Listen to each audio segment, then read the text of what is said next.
Tammy Lynn Lippert nació el 5 de febrero de 1965 en Rockledge, Florida. Tammy Lynn Lippert tenía el estrellato en su sangre.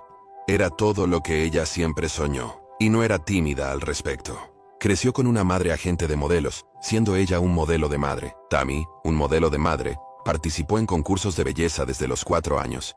De los 300 concursos en los que participó, se llevó a casa 280 coronas. Bien conocida por su belleza, Tammy modeló durante su infancia y su adolescencia. No pasó mucho tiempo antes de que comenzara a buscar su gran oportunidad en la industria del cine. En 1983 tuvo un papel menor en la comedia adolescente subida de tono Spring Break. Además, sus piernas, caderas y torso se usaron para el cartel de la película. En marzo de ese mismo año, se le ofreció otro papel menor, esta vez en la exitosa película Scarface. Tenía la intención de ir a Hollywood más tarde ese año. Según todos los informes, Tammy tenía los comienzos de una carrera prometedora y se la veía como una joven que llegaría lejos en la industria. Pero todo eso se truncó en el verano de 1983. Después de filmar Spring Break, Tammy fue a una fiesta de fin de semana sola. Según sus amigos y familiares, volvió siendo una persona diferente. Según informes, le dijo a sus seres queridos que había visto algo que no debería haber visto. Este viaje lejos de casa es lo que comenzó una espiral descendente, ya que la adolescente se volvió reclusa hasta que se le ofreció el papel de Scarface. Mientras estaba en el set para este trabajo, se informa que Tammy tuvo algún tipo de crisis. Viendo una escena de un hombre siendo disparado con sangre falsa brotando, le indicaron que no podría volver a su antigua casa. Comenzó a llorar histéricamente. Fue recogida por un amigo de la familia y posteriormente regresó a casa, abandonando la película. El 1 de junio de 1983 el estado de ánimo de Tammy se intensificó y comenzó a actuar de manera errática. Comenzó a gritar y rompió la ventana de su casa con un bate de béisbol, acusando a uno de sus compañeros de casa, un amigo que vivía con Tammy y su madre, de haberla encerrado fuera. Más tarde acusó a su familia de intentar envenenarla. Su madre, Linda Curtis, la llevó a un centro médico, donde Tammy pasó 72 horas bajo observación. Después de ser examinada tanto por médicos como por psiquiatras, finalmente liberaron a la joven de 18 años. Las pruebas no mostraron signos de uso de drogas o alcohol. Linda decidió que sería mejor que su hija hablara con un terapeuta, pero Tammy desapareció antes de que esto ocurriera. Tammy fue vista por última vez el 6 de julio de 1983, vistiendo una camisa de mezclilla azul con flores y una falda a juego. Salió de su casa en Rockledge alrededor de las 11 a.m., diciendo que volvería pronto ya que iba a la playa. Se encontró con un amigo, Keith Roberts, de 20 años, y ambos comenzaron a conducir. Sin embargo, según Roberts, poco después comenzaron a discutir, durante la cual Tammy exigió que la dejaran salir del coche. Roberts le dijo a las autoridades que la había dejado en un estacionamiento fuera del Glass Bank, cerca de una estación de gasolina, en las cercanías de la carretera estatal A1A, entre la segunda calle y la tercera calle, en Cocoa Beach, Florida. Algunas fuentes han afirmado que la pareja discutió porque Tammy quería ser llevada a otro lugar, pero no está claro si esto es cierto. De todos modos, nunca se volvió a ver a Tammy. Linda Curtis ha sido muy vocal durante el curso de la investigación sobre la desaparición de su hija. Le dijo a las autoridades y a los medios que Tammy había hablado con ella antes, y temía por su vida, y creía que alguien intentaba matarla. Incluso alegó que Tammy tenía miedo de Keith Roberts, el mismo hombre que fue el último en ver a la joven de 18 años con vida. También acusó a la policía de manejar mal el caso y señaló que hicieron muy poco para investigar. Según informes, Roberts faltó a 2 entrevistas formales que la policía había programado con él, aunque aparentemente ha negado estas acusaciones y afirma que nunca se le pidió que viniera a ser interrogado. Las autoridades han argumentado que Roberts no era un sospechoso viable en el caso de Tammy, aunque nunca han dicho por qué. Linda también teorizó públicamente que su hija fue asesinada debido a su conocimiento del tráfico de drogas local. Dijo que Tammy había sido una víctima del tráfico de drogas. También declaró ser víctima del narcotráfico. Linda mencionó un esquema de drogas y lavado de dinero supuestamente vinculado a ciudadanos prominentes, lo que causó temor en Tammy por su vida. Sin embargo, nunca se ha corroborado esta teoría. Linda afirmó que presentó un informe sobre lo que sabía, pero las autoridades declararon que nunca se había presentado tal informe. Linda afirmó que había organizado una reunión entre su hija y el sheriff, pero Tammy no le dijo que sentía que estaba en peligro.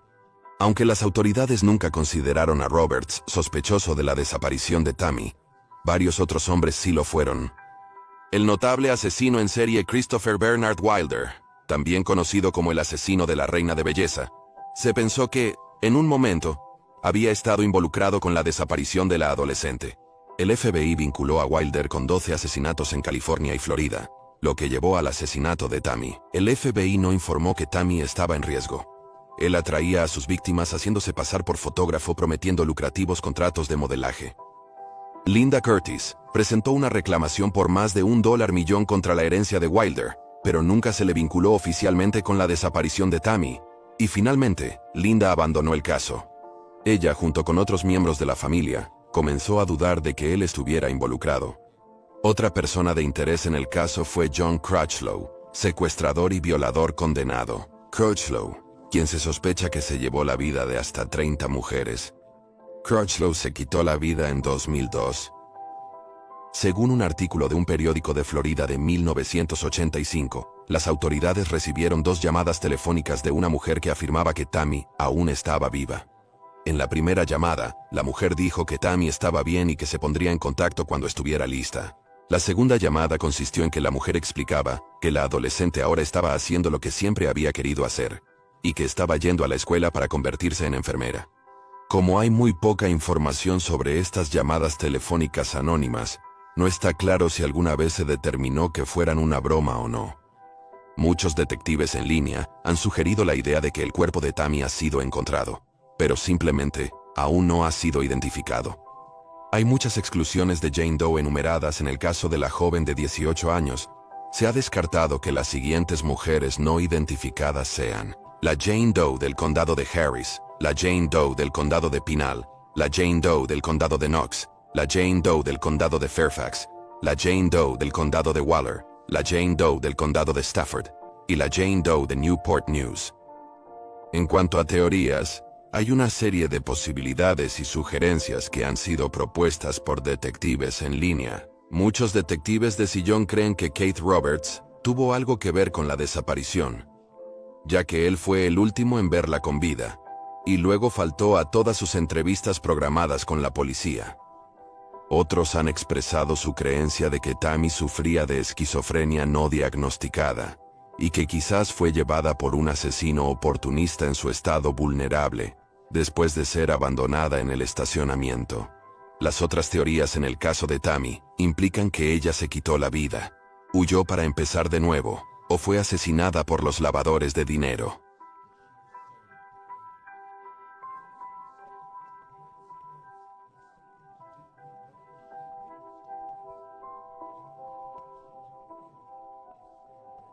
La hermana de Tammy, Susan, ha sugerido públicamente que el caso está vinculado con el de otra joven que desapareció de Cocoa Beach en junio de 1983, solo un mes antes que Tammy. Nancy K. Brown era originaria de Illinois, y sus restos aparecieron en marzo de 1984. Su asesinato aún no ha sido resuelto. Una teoría más reciente que se ha discutido en línea es que un exactor llamado Paul Land, quien participó en Spring Break, estuvo involucrado en la desaparición. Un publicador anónimo de blogs alegó que Land mató a Tammy y arrojó su cuerpo en un pantano. El escritor afirmó que la pareja se conoció en el set de Spring Break y alegó que Land vendía drogas en los sets de filmación. Al parecer, así es como ganaba la mayor parte de su dinero. Land dejó la actuación en los 90 para establecer su propio negocio de construcción en Nueva Jersey. Murió en diciembre de 2007, a la edad de 51 años. Estas acusaciones nunca han sido probadas. Existe cierta especulación de que Tammy estaba embarazada de 3 meses en el momento de su desaparición. El autor anónimo que acusó a Paul Land también declaró que esperaba un hijo con Tammy, embarazado de su hijo. Aunque esta información se presenta en su página de Doe Network, no está claro dónde comenzó este rumor. Aunque el caso de Tammy se presentó en misterio sin resolver en 1992, no condujo a nuevas pistas exitosas. Sus registros dentales se han perdido en las décadas desde su misteriosa desaparición. ¿Y si aún está viva? Tammy tendría 56 años. Tras desaparecer, su madre Lindsay murió en el hospital. Fue hallada muerta en el hospital. Su madre Linda se trasladó a Orlando. Falleció en 1995 sin respuestas. La hermana de Tammy continúa buscando. Si tiene alguna información sobre la desaparición de Tammy Lynn Lippert, por favor contacte al Departamento de Policía de Cocoa Beach al 321-868-3251. Jean Spangler, nacida el 2 de septiembre de 1923 en Seattle, Washington. Jean Elizabeth Spangler era una joven con Hollywood en su mira. Era modelo, bailarina y actriz que comenzó su carrera en 1948. Pero al igual que Tammy Lippert, la carrera de Jean se vio sofocada antes de que realmente comenzara. El viernes 7 de octubre de 1949, alrededor de las 5 p.m., Jean besó a su hija de 5 años Christine, adiós, y dejó su hogar en Los Ángeles, que ella y su hija compartían con su hermano Edward, su cuñada Sophie y su madre, Florence. Mientras Florence estaba fuera de la ciudad, Sophie cuidaba de Christine mientras Jean trabajaba. En esta noche en particular, Jean le dijo a su cuñada que iba a encontrarse con su exmarido para discutir sobre un pago atrasado de manutención infantil o un aumento en los pagos de manutención infantil. Después, iba a ir a la grabación de una película. Jean y su exmarido, Dexter Benner, tenían una relación tumultuosa. La pareja se casó en 1942, pero Jean intentó solicitar el divorcio 6 meses después. Sin embargo, la pareja permaneció casada y tuvo una relación turbulenta de idas y venidas. En 1944, Jean dio a luz a Christine, y en 1946 llevaron a cabo su divorcio. Sin embargo, lo que vino después fue una dura lucha por la custodia. Finalmente, a Jean se le otorgó la custodia total de su hija. 2 horas después de que Jean salió de la casa esa noche de octubre, llamó a Sophie para decirle que trabajaría un turno de 8 horas y no volvería a casa hasta la mañana. Revisó a Christine y luego colgó. Sin embargo, al día siguiente, la joven de 26 años no regresó a casa. Preocupada, Sophie contactó a la LAPD, quienes pensaron que probablemente Jean regresaría a casa en unos días. Sin embargo, ella nunca lo haría. El 9 de octubre, el bolso de Jean fue encontrado cerca de la entrada Ferndale del Parque Griffith en Los Ángeles, a unos 8 kilómetros de su casa.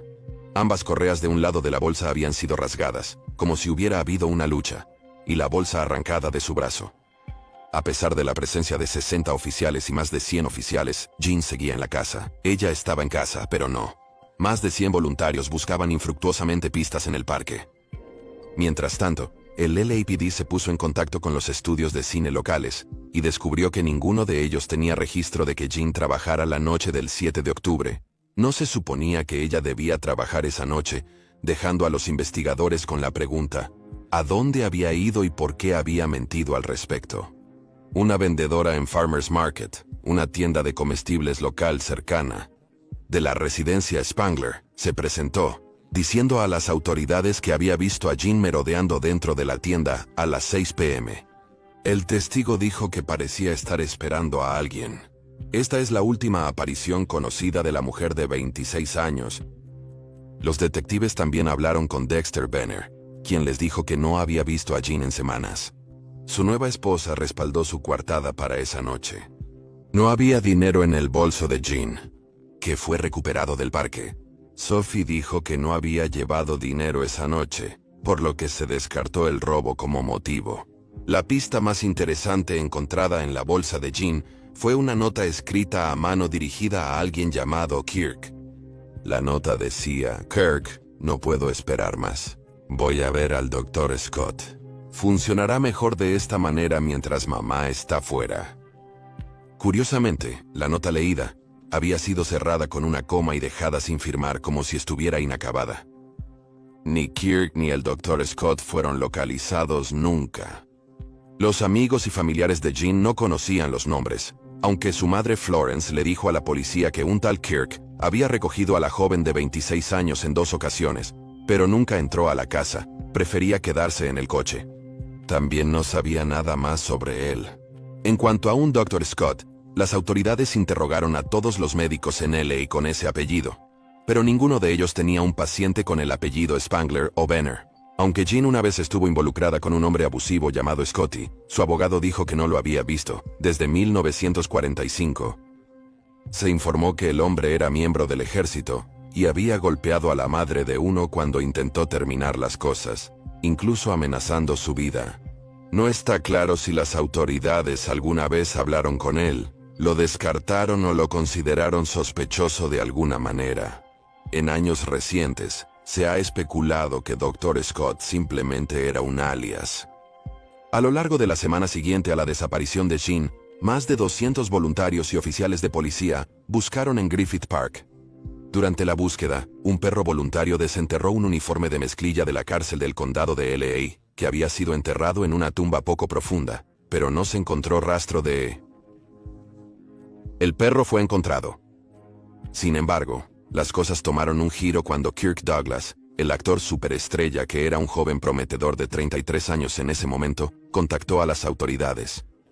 Había visto la nota encontrada en el bolso de Jean en los periódicos, y había llamado para hacerle saber que no estaba involucrado, una acción que muchos hoy consideran extraña, ya que Kirk Douglas nunca fue considerado sospechoso en ningún momento. De hecho, las autoridades parecían desconocer que él había estado filmando en el mismo set que Jean para la película Joven con una trompeta. Douglas le dijo a la policía que no conocía a Jean, ni había hablado con ella, pero cambió su historia más tarde cuando habló con el investigador principal, admitiendo que habló y bromeó un poco con ella en el set, pero que no había pasado tiempo con ella fuera de la producción de la película. El 12 de octubre, Douglas expresó públicamente un sentimiento similar. Las preguntas comenzaron a acumularse a medida que la policía profundizaba en la vida personal de Jean. Al hablar más con sus amigos, se reveló que la joven de 26 años estaba embarazada de 3 meses y había hablado de abortar. Según testigos que frecuentaban los mismos lugares de vida nocturna que Jean, un ex estudiante de medicina llamado Doc era conocido por realizar abortos ilegales por una tarifa. Sin embargo, las autoridades nunca pudieron localizar a Doc, ni pudieron probar que él incluso existía.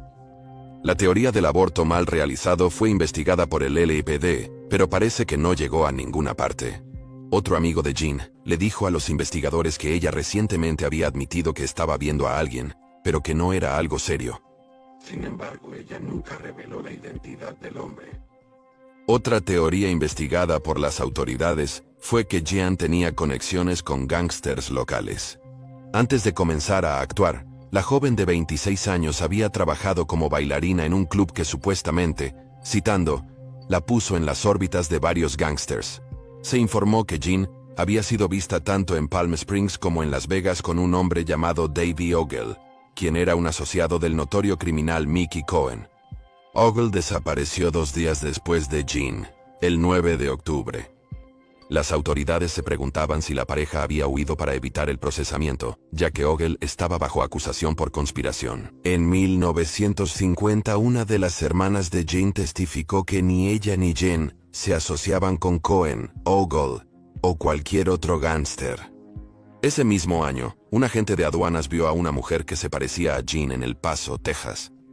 Estaba en un hotel con un hombre que se parecía a Ogle.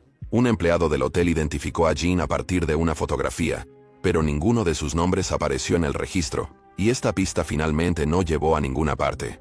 A pesar de una búsqueda a nivel nacional, nunca se encontraron rastros de Jean. En los años siguientes a su desaparición, se informaron avistamientos de la joven de 26 años en California, Arizona y la Ciudad de México, pero ninguno pudo ser validado. Después de la desaparición, Florence y Dexter Benner se involucraron en otra amarga batalla por la custodia. Benner negó a Florence el derecho de visitar a su nieta y continuó desafiando una orden judicial que permitiría a su ex-suegra visitar a Christine. Se le ordenó pasar 15 días en la cárcel por desacato al tribunal, pero en cambio, huyó del estado con su hija. Finalmente se estableció en Florida.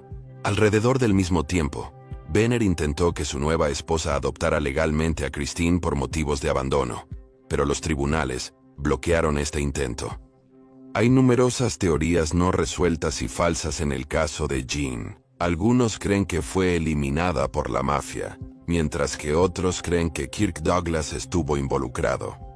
Gran parte de esto se debe a los rumores que rodean a Douglas y la forma en que trataba a las mujeres, pero también por lo extraño que fue que él contactó a las autoridades tras la desaparición de Jean. Muchos detectives en línea creen que ella fue víctima de un aborto mal realizado. También es posible que Dexter Benner podría haber estado involucrado, dado la turbulenta historia que compartió con su exesposa y las prolongadas batallas de custodia sobre Christine. Aunque el caso de Jean aún está abierto, no es muy activo, y según informes, las pruebas en su caso han sido destruidas debido al paso del tiempo. Se cree que la madre de uno experimentó juego sucio, aunque a medida que el caso se vuelve más y más frío, parece menos probable que alguna vez descubramos el verdadero destino de Jean Spangler.